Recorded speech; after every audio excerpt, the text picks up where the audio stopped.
Hariom. Knowledge plus में हम सभी विद्यार्थियों का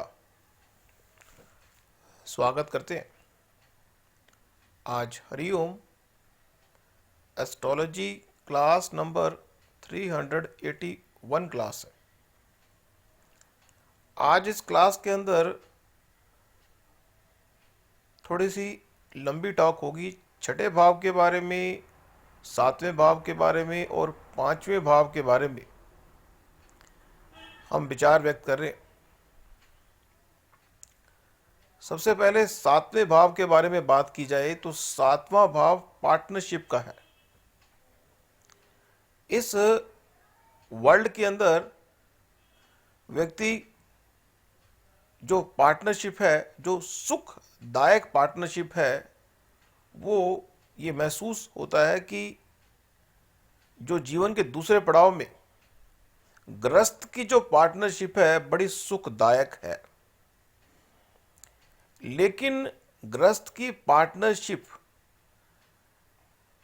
7 नंबर कुंडली में जहां भी जाएगा वहां पे हम पार्टनरशिप की बात करेंगे। 7 नंबर जहां भी जाएगा मीन्स अगर 7 नंबर पहले भाव में होगा तो व्यक्ति अपने आप से पार्टनरशिप करना चाहता है, अपने आप से ही करता है वो प्यार, किसी और से वो प्यार नहीं करता। यदि 7 नंबर दूसरे भाव में जाएगा तो व्यक्ति अपने प्यार से, अपने परिवार से पार्टनरशिप करना चाहता है। सातवां भाव कहां पे गया? यह एक इंटरनली फैक्टर है जिसको हम इग्नोर नहीं कर सकते, जो बाय डिफॉल्ट आता है। 7 नंबर अगर तीसरे भाव में चला गया तो व्यक्ति अपने पड़ोसियों से पार्टनरशिप करना चाहता है। वो ताकत के संबंध में बिना पार्टनरशिप के विचार कर ही नहीं सकता। 7 नंबर जहां पे भी जाएगा वहां पे व्यक्ति उस भाव के रिजल्ट को प्राप्त करने के लिए पार्टनरशिप नामक जो एलिमेंट है उसका सहारा लेगा ही लेगा। 7 नंबर अगर चौथे भाव में चला गया, व्यक्ति पार्टनरशिप करना चाहता है किससे? अपनी मम्मी से पार्टनरशिप करना चाहता है। वो अपने परिवार में मम्मी से विशेष रूप से पार्टनरशिप करना चाहता है और उससे, मम्मी से उसकी पार्टनरशिप अच्छी होगी और उस पार्टनरशिप से उसको सुख भी मिलेगा। और पार्टनरशिप के अंदर लेन देन बराबर होता है। और अगर वो पार्टनरशिप अपने ही परिवार के लोगों से हो तो सोने पे सुहागे वाली बात आ गई। लेकिन अगर 7 नंबर पांचवें भाव में हो तो व्यक्ति पार्टनरशिप तो करना चाहता है, अपने ही बच्चों से करना चाहता है कोई व्यक्ति पार्टनरशिप, यदि 7 नंबर पांचवें भाव में आ जाए। या फिर वो व्यक्ति अपनी गर्लफ्रेंड से ही पार्टनरशिप करना चाहता है, क्योंकि पांचवा भाव गर्लफ्रेंड का भी है। या फिर वो अपने ही शिष्यों से पार्टनरशिप करना चाहता है, क्योंकि पांचवा भाव शिष्यों का है। मीन्स 7 नंबर अगर पांचवें भाव में आएगा तो ये बातें होंगी। अगर 7 नंबर छठे भाव में आ गया, छठा भाव तो रोग का है, छठा भाव तो ऋण का है, छठा भाव तो शत्रु का है। वो अपने ही शत्रुओं से पार्टनरशिप करना चाहता। अब यहां पे एक विरोध आता है कि अपने ही शत्रुओं से पार्टनरशिप, क्या बोल रहे हो सर? अपने ही दुश्मनों से पार्टनरशिप मींस यहां पे वो चैलेंजिंग पार्टनरशिप कर रहा है, क्योंकि छठा भाव सर्विस का भी है। जिन लोगों को आप सर्विस प्रोवाइड कर रहे हो उनसे आप पार्टनरशिप करना चाहते हो ताकि मैं लाइफ टाइम आपको सर्विस प्रोवाइड कर सकूं।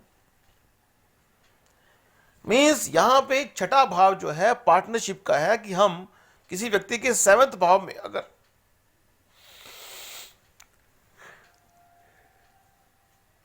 किसी व्यक्ति के 7 नंबर को छठे भाव में देखें तो हम ये कह सकते हैं व्यक्ति पार्टनरशिप करना चाहता है सर्विस देने के लिए, पार्टनरशिप करना चाहता है सर्विस रूटीन को सेटअप करने के लिए। सातवां भाव अगर सातवें भाव में ही होगा तो पार्टनरशिप का जो सही एस्पेक्ट है वो वाइफ के साथ ही होगा। एक्चुअली जो पार्टनरशिप शब्द है वो वाइफ के साथ ही पार्टनरशिप के बारे में बात करता है। आठवें भाव के बारे में बात करें, अगर बाय चांस सातवां भाव आठवें भाव में आ गया तो निश्चित रूप से व्यक्ति पार्टनरशिप तो करना चाहता है। उन लोगों से करना चाहते हो पार्टनरशिप जो सीक्रेट तरीके से चीजों को एग्जीक्यूट करने में अपने तन मन धन को लगा रहे, क्योंकि आठवां भाव सीक्रेट का है। या फिर उन लोगों से पार्टनरशिप करना चाहता है जो सीक्रेट तरीके से पैसा अर्निंग करने का तरीका बताए या किसी रहस्य को रिक्लोज करे। मींस व्यक्ति पार्टनरशिप उन लोगों से करना चाहता है जो सीक्रेट तरीके से चीजों को कैरी ऑन करने वाले हैं, बताने वाले हैं। तो यहां पे सीक्रेट लोगों से वो व्यक्ति पार्टनरशिप करना चाहता है। यदि सात नंबर को हम आठवें भाव में देखें, एक तो ये सिर्फ पॉइंट है वो 7 नंबर को हम आठवें भाव में देख रहे हैं, लेकिन अगर 7 नंबर में कोई प्लेनेट आएगा तो वो भी इस पार्टनरशिप को डायरेक्ट रूप से नहीं तो इनडायरेक्ट रूप से प्रभावित करेगा। 7 नंबर अगर 9th भाव में आ जाए, 7 नंबर अगर 9th भाव में आ जाए तो व्यक्ति पार्टनरशिप करना चाहता है लंबी यात्राओं के संबंध में। व्यक्ति पार्टनरशिप करना चाहता है लॉन्ग डिस्टेंस ट्रैवलिंग के संबंध में। लंबी यात्राओं को उसने जीवन का उद्देश्य बनाया होगा, उसकी पार्टनरशिप वहां पे। अगर 7 नंबर 10वें भाव में आ गया तो व्यक्ति ऑफिस में पार्टनरशिप किए बिना रह नहीं सकता, क्योंकि 7 नंबर पार्टनरशिप है। अगर किसी व्यक्ति का 7th नंबर जो 7 नंबर है अगर 10वें भाव में आ गया तो, लेकिन अगर हम इसको भी देख लें कि D10 कुंडली में ऐसा तो नहीं है, D1 कुंडली में तो ऐसा है, लेकिन D10 कुंडली में हम इसके पार्टनरशिप के रियल सेंस को देखते। रियल सेंस में जो पार्टनरशिप है वो डी जो 9 कुंडली अगर जीवन के दूसरे पड़ाव की बात करें और प्रोफेशनल की बात करें तो D10 कुंडली कि 7 नंबर कहां पे है। पार्टनरशिप का इंटरनल आउटलुक देखना हो तो हमें डिविजनल चार्ट पे फोकस करना बड़ा जरूरी है। अगर 7 नंबर 11वें भाव में आ गया तो निश्चित रूप से या तो व्यक्ति वाइफ के साथ पार्टनरशिप करके लाभ को एग्रीगेट करेगा या व्यक्ति किसी से पार्टनरशिप करके लाभ को बढ़ाने की बात करेगा। कई लोग ना अकेले लाभ कमाने में डर लगता है उनको, वो पार्टनरशिप में लाभ कमाना चाहते हैं, वो दो दिमाग के माध्यम से चीजों को एग्जीक्यूट करना चाहते हैं, तो ऐसा भी हो सकता है। लेकिन अगर 7 नंबर 12वें भाव में आ गया, 12वां भाव है कि व्यक्ति पार्टनरशिप तो करना चाहता है, उन लोगों से करना चाहता है पार्टनरशिप जो समाज से हट के कुछ सोचते हैं। अब यहां से समाज से हट के सोचने की बात वाइफ से भी हो सकती है। व्यक्ति अपनी वाइफ से शादी करेगा और विदेश चला जाएगा, यह भी संभव हो सकता है पार्टनरशिप के संबंध में। तो 7 नंबर जो है वो अगर वाइफ के बारे में, हर व्यक्ति वाइफ के बारे में जानना चाहता है कि उसकी वाइफ सुंदर होगी या नहीं होगी। 7वां भाव, 7वां भाव अगर सम राशि से उदय हो रहा है, 7वें भाव का जो मालिक है वो सम राशि के साथ जुड़ा हुआ है, 7वें भाव का जो कारक है वो भी सम राशि के साथ दृष्ट है। मीन्स 7वां भाव अगर सम राशि आ रही है तो निश्चित रूप से हम ये कह सकते हैं कि व्यक्ति की जो वाइफ होगी बड़ी सुंदर होगी। अब सातवें भाव से संबंधित एक पॉइंट हम बताने का आपको प्रयास कर रहे, वो है कि सातवां भाव और 12वां भाव। सातवां भाव हमारी जो है वाइफ का है और 12वां भाव वर्किंग बिहाइंड द सीन का है। तो सातवां भाव और 12वां भाव अगर इकट्ठे हो जाएं तो working behind the scene means काम का योग बनता है।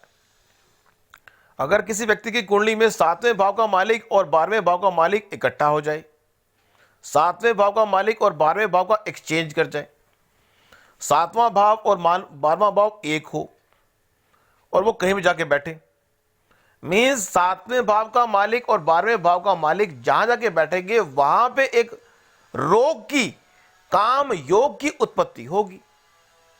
लेकिन यदि उस योग की उत्पत्ति के साथ कोई और योग भी बन जाए तो वो योग भी एक्टिवेट होगा। और किसी भी योग को एक्टिवेट करने के लिए कुंडली का जो एग्जीक्यूटर है उसकी विशेष महत्व है। अगर किसी व्यक्ति की कुंडली में काम योग तो बन गया, लव योग भी बन गया, काम योग भी बन गया, लव योग भी बन गया और सर्विस देने का योग भी बन गया, और वो योग एक ही जगह बन गई, तो उस स्थिति में हम क्या कहेंगे? एग्जीक्यूटर 24 के 24 घंटे में अगर जो योग एग्जीक्यूट होगा, एग्जीक्यूट कौन करेगा? एग्जीक्यूटर। तो हो सकता है कभी वो काम योग एक्टिवेट हो, तो कभी लव योग एक्टिवेट हो, तो कभी सर्विस का योग एक्टिवेट हो। तो इसलिए यह कहना मुश्किल हो जाएगा कि व्यक्ति कब उसकी आंखों में दोष आएगा, कब उसके विचारों में दोष आएगा, यह चीज चेकआउट करना बड़ा मुश्किल हो जाएगा, कब उसके विचारों में दोष आएगा।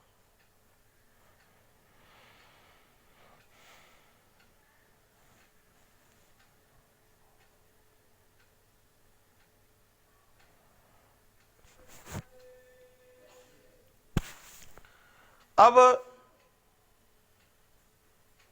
अगर पांचवें भाव का लॉर्ड, सातवें भाव का लॉर्ड और 12वें भाव का लॉर्ड इकट्ठे हो जाए, तो सातवें और 12वें का लॉर्ड इकट्ठा हुआ तो काम का योग बन गया। मीन्स व्यक्ति जो अगर उसकी नजरों में दोष आ गया,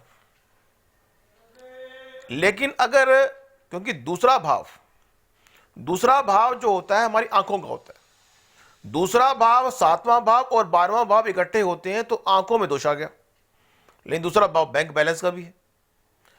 उसके अलावा अगर पांचवा भाव, दूसरा भाव, सातवां भाव और 12वां भाव इकट्ठे हो गए तो भी 2-3 योग इकट्ठे बन गए, और वो कहां पे एग्जीक्यूट हो रहे हैं? छठे भाव में मान लो। तो उससे होगा क्या कि व्यक्ति जो है कब सर्विस देने के संबंध में पूर्णता दिखाएगा, कब बैंक बैलेंस के संबंध में पूर्णता दिखाएगा, कब वो छठे भाव के एलिमेंट को किस दृष्टि से देखेगा, ये एग्जीक्यूटर पर निर्भर करेगा।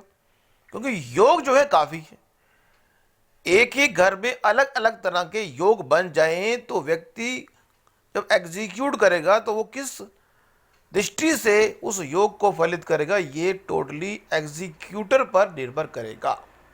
लेकिन अगर इंडिपेंडेंटली सातवें भाव का मालिक 12वें भाव में और 12वें भाव का मालिक सातवें भाव में आ जाए तो काम योग की उत्पत्ति हो गई। और मीन्स व्यक्ति हमेशा चाहेगा कि जो अपोजिट व्यक्ति है वो मेरा लाइफ पार्टनर बन जाए।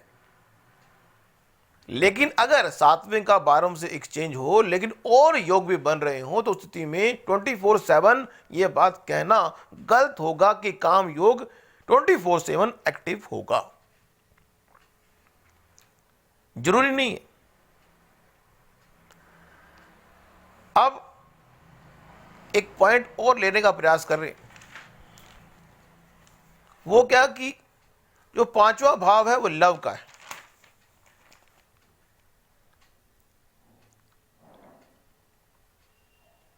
और ये भी कहते हैं, टॉपिक से हट के बता रहे हैं, सातवें भाव का मालिक, सातवें भाव का मालिक जहां जाएगा D9 कुंडली में, या अगर कुंडली बैच कर रहे हैं तो D9 कुंडली में सातवें भाव का मालिक जहां जाएगा उस तरह की दिक्कत वाइफ के संबंध में आएगी। नॉर्मली कहते हैं कि D9 कुंडली के 7वें भाव का मालिक कभी भी 6, 8, 12 में ना जाए। अगर D9 कुंडली के 7वें भाव का मालिक 6, 8, 12 में गया तो सीक्रेट तरीके से आप वाइफ का या पार्टनरशिप का सुख ले सकते हैं, क्योंकि 8वां भाव सीक्रेट है। सीक्रेट तरीके से ही आप जीवन के दूसरे पड़ाव का सुख ले सकते हैं। अगर सीक्रेट तरीके से आप लेंगे तो लाभ मिल सकता है, अदरवाइज नहीं।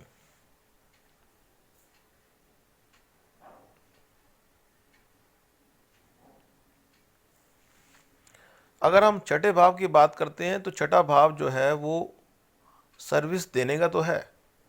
कहते हैं छठा भाव जो है वो चोरी का होता है। छठे भाव का मालिक जहां जाएगा, ऐसा विचार करते हैं। छठे भाव का मालिक पहले भाव में जाएगा तो व्यक्ति के अंदर किसी चीज को जो उसकी नहीं है उसको लेने की आदत होगी। छठे भाव का मालिक अगर दूसरे भाव में जाएगा तो व्यक्ति के परिवार में ऐसा कुछ हो सकता है। छठे भाव का मालिक अगर तीसरे भाव में जाएगा तो व्यक्ति के छोटे भाई बहनों में ऐसा हो सकता है।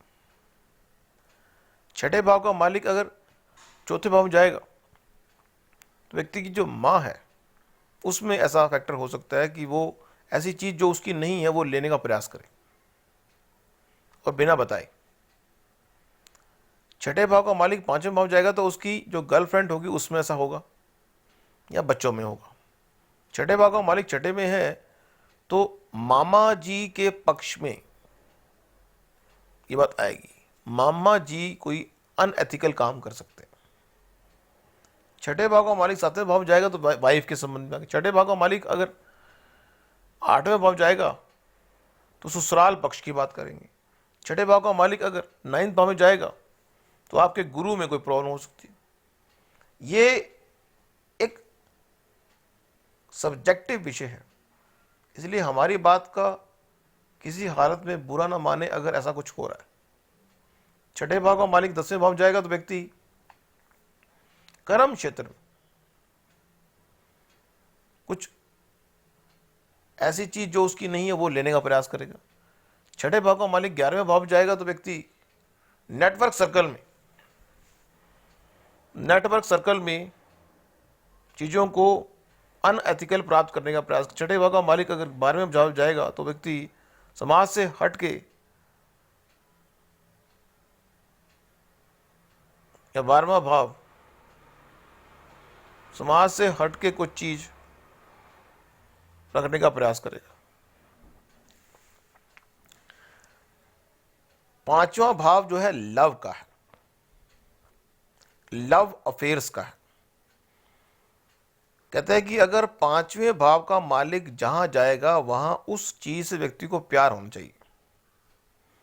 अगर आपके 5वां भाव गर्लफ्रेंड का है तो अगर आपकी गर्लफ्रेंड पहले भाव में चलेगी तो आपको कहीं जाने की जरूरत नहीं है। लगन के मालिक में 5वें भाव का मालिक बैठ गया तो व्यक्ति बड़ा लविंग नेचर का हो सकता है। हमेशा आप अपनी गर्लफ्रेंड के साथ बैठे हों तो संभावना बहुत कम है कि आप गुस्सा करें। एक विचार है, 5वें भाव का मालिक अगर दूसरे भाव में चला गया तो व्यक्ति लव के माध्यम से बैंक बैलेंस क्रिएट करेगा। 5वें भाव का मालिक अगर तीसरे भाव में चला गया तो व्यक्ति लव के माध्यम से ताकत को क्रिएट करेगा। 5वें भाव का मालिक अगर चौथे भाव में चला गया तो व्यक्ति अपनी मां से बड़ा प्यार करेगा, क्योंकि वो लव है। 5वें भाव का मालिक 5वें भाव में है तो व्यक्ति को बच्चों से बड़ा प्यार होगा। 5वें भाव का मालिक छठे भाव में चला गया तो व्यक्ति को अपनी रूटीन से बड़ा प्यार होगा।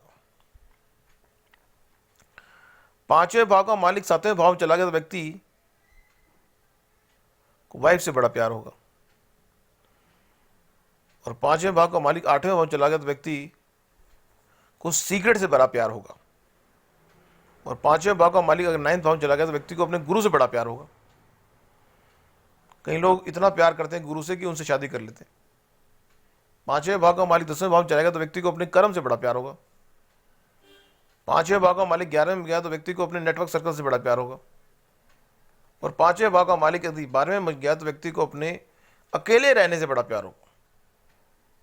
या अपनी गर्लफ्रेंड को अकेले पहाड़ों में ले जाएंगे, घूमेंगे फिरेंगे, ऐश करेंगे, और क्या, ऐसा। अब ये चीज हमें देखने के लिए D9 कुंडली के 5th भाव को भी लिख दे लें तो भी पता लगता है कि लव जब करता है व्यक्ति प्यार की बात, तो प्यार की बात वो अकेले में करेगा। यदि पांचवें भाव का लॉर्ड अपने से 12वें भाव में जाएगा तो व्यक्ति प्यार जब करेगा तो प्राइवेट जोन में ही प्यार करेगा, वो समाज से हट के प्यार करेगा। 12वां भाव एकदम विपरीत है। अगर पांचवें भाव को हम ओपन कहते हैं तो पांचवें का जो 12वां भाव, चौथा भाव है, बिल्कुल अपोजिट है, वो बिल्कुल विपरीत है, समाज से हट के। जैसे पहला भाव आप हो और 12वां भाव आपको अलग कर दिया जाए अपने आप से, तो ये है। तो पांचवा जो भाव है तो वो प्यार है।